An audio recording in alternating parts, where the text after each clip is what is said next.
श्री गुरुदेव दत्त. दुराग्रह कमी झाला नाही. शेवटी त्यांनी वाटेने जाणाऱ्या एका साध्या माणसाला आपल्याकडे बोलावून आणण्यास एका शिष्याला पाठविले.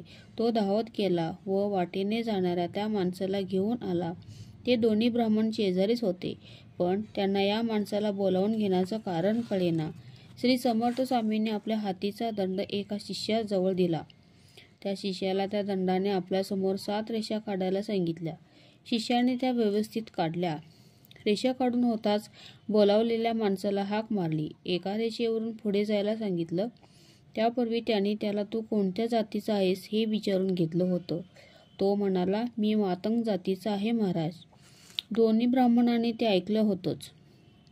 त्या मातंगाने पहिली रेषा ओलांडताच पुन्हा स्वामींनी आता तू कोणत्या जातीचा आहेस असे विचारताच त्यानं मी भिल्ल आहे असे उत्तर दिलं.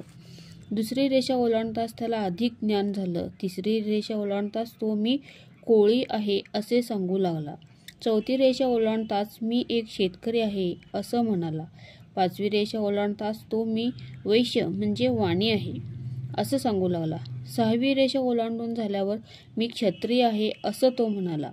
7वी रेषा ओलांडून झाल्यावर तो म्हणाला, महाराज मी वेदशास्त्रज्ञ ब्राह्मण आहे. त्याची ती उत्तरे ऐकून तेथील सर्वांनाच हा चमत्कार वाटला. स्वामी म्हणाले, ठीक आहे, आता इथे हे 2 वेदशास्त्रज्ञ ब्राह्मण आले आहेत. त्यांच्याशी तू वेदांवर चर्चा कर.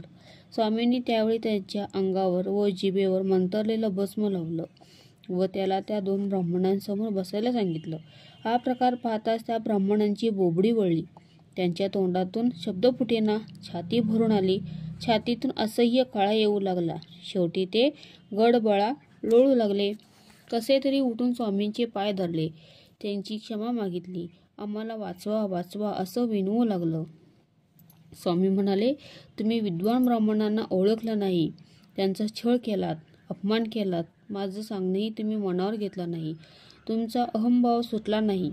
आता तुम्ही ब्रह्मराक्षस व्हाल व 12 वर्षानंतर त्या पापातून मुक्त व्हाल. तोपर्यंत तुमची सुटका नाही. त्या 2 ब्राह्मणांनी पुन्हा स्वामींचे चरण धरले. आपल्या पूर्वजन्मांची चौकशी केली. तीही स्वामींनी सांगितली. त्या काळात व त्यानंतर घडलेल्या पापाबद्दल काय प्रायश्चित घ्यावं तेही सांगितलं. पण 12 वर्षांचा हा भयंकर काळ सोसून तो पूर्ण झाल्याशिवाय त्यांची मुक्तता होणारच नव्हती.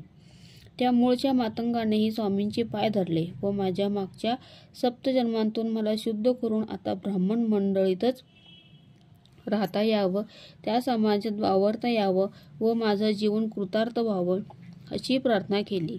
पण त्या मातंगाचा कायापालट हा अनैसर्गिक होता.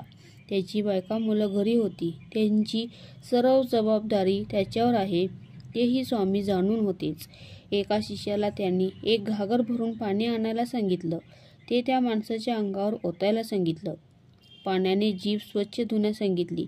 हे सर्व करताच तो मनुष्य आपल्या मूळच्या रूपातच दिसू लागला. स्वामींनी त्याला निरोप दिला. तुझा संसार सुखानं चालेल असं सांगितलं. तो मनुष्य तेथून निघाला व आपल्या झोपडीत जाऊन मुला माणसात मिसळून गेला. श्री गुरुदेव दत्त.